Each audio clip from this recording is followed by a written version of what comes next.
남편의 심한 변덕과 옹졸함으로 인해 최대의 피해자가 되어 평생을 우울하고 비참하게 산 여인이 있습니다.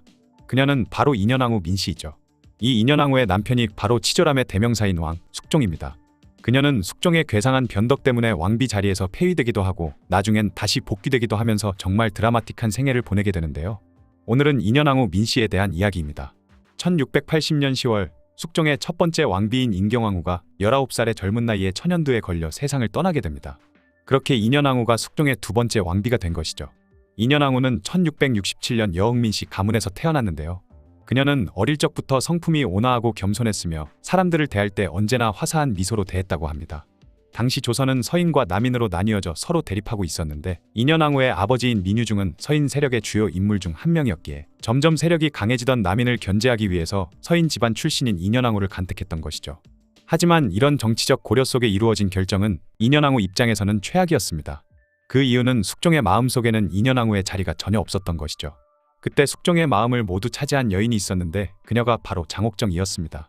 그러다 보니 인현왕후는 숙종의 사랑은 전혀 받지 못한 채 불행한 결혼 생활이 시작된 것이죠. 장옥정은 당시 숙종의 어머니 명성황후로 인해 궁 밖으로 쫓겨난 상태였습니다. 하지만 여전히 숙종은 장옥정을 그리워하고 있었죠. 그러자 인현왕후는 왕의 승은을 입은 궁녀를 민가에 방치하는 것은 미안한 일이라는 이유로 장옥정을 다시 궁궐에 들일 것을 숙종에게 먼저 제안하기도 했습니다.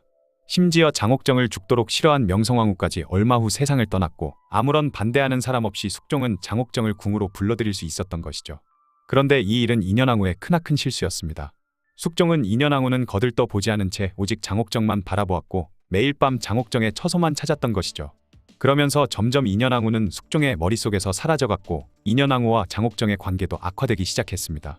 심지어 장옥정은 숙종의 총애를 등에 업고 온갖 오만방자한 태도를 보였는데 숙종이 장옥정의 처소에만 드나들며 관계를 가지려 하자 장옥정이 인현왕후의 처소로 뛰어들어오면서 매일 자신만 찾는 숙종 때문에 힘들어 죽겠다는 어처구니 없는 투정을 부리기도 하고 인현왕후가 부르는 것을 쌩까기도 한 것이죠. 이에 인현왕후는 그녀의 태도를 문제삼아 회초리를 때리는 등 내명부의 기강을 잡으려고 했지만 장옥정의 오만한 태도는 그칠 줄 몰랐습니다. 이에 인현왕후는 갈수록 아나무인의 모습을 보이는 장옥정을 견제하기 위해 새로운 후궁인 영빈 김씨를 들이기도 했지만 숙종의 마음을 돌릴 순 없었죠. 거기다가 어느 날 인현왕후는 숙종을 찾아가 간밤에 꿈에서 명성황후가 나타나 수건은 전생의 짐승이었는데 주상께서 쏘아 죽였으므로 원한을 갚고자 태어난 사람이니 쫓아내야 한다고 말하기도 했으며 수건의 팔자에는 아들이 없으므로 전하께서 가까이 해도 소용없다 라고 했다고 말했던 것입니다.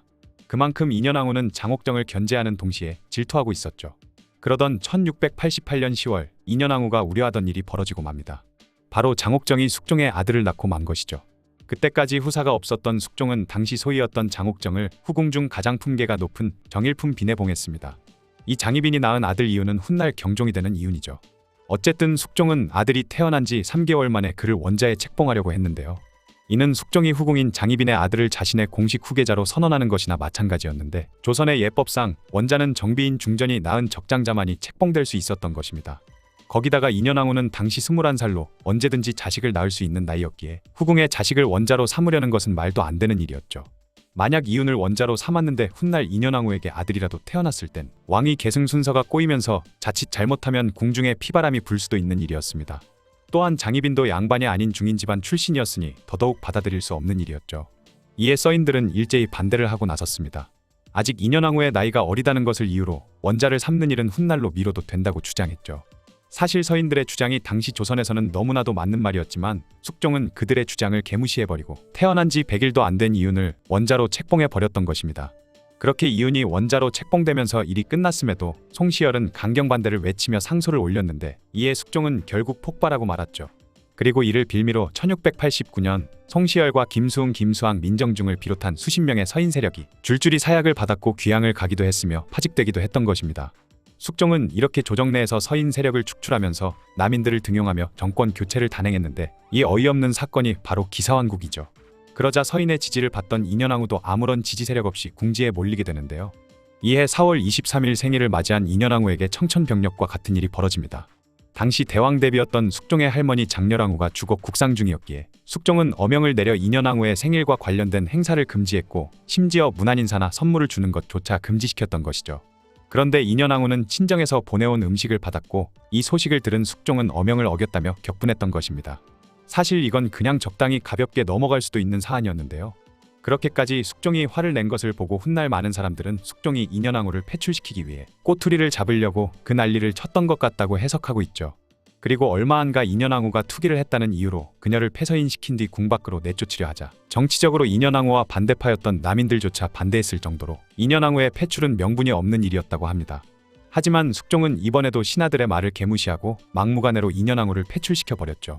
당시 그녀에게 물어진 죄는 자식이 없는 죄, 죽은 시부모의 계시를 빙자하여 왕에게 거짓을 고한 죄, 왕의 육체를 조롱한 죄, 투기로 내전의 일을 조정으로 확대시켜 국정을 어지럽힌 죄, 내전에서 궁인의 당파를 나누어 붕당을 일으킨 죄였다고 합니다. 사실 인현왕후가 저지른 죄는 그렇게 심하지 않았고 그냥 넘어갈 수도 있었지만 숙종의 치졸하기 짝이 없는 결정으로 인현왕후가 피해자가 되어버린 것이죠. 그렇게 1689년 중전으로 책봉된 지 8년 만에 그녀는 서인으로 강등되어 궁궐에서 쫓겨나고 말았습니다. 그런데 숙종의 치졸한 행동은 여기에서 그치지 않았는데요.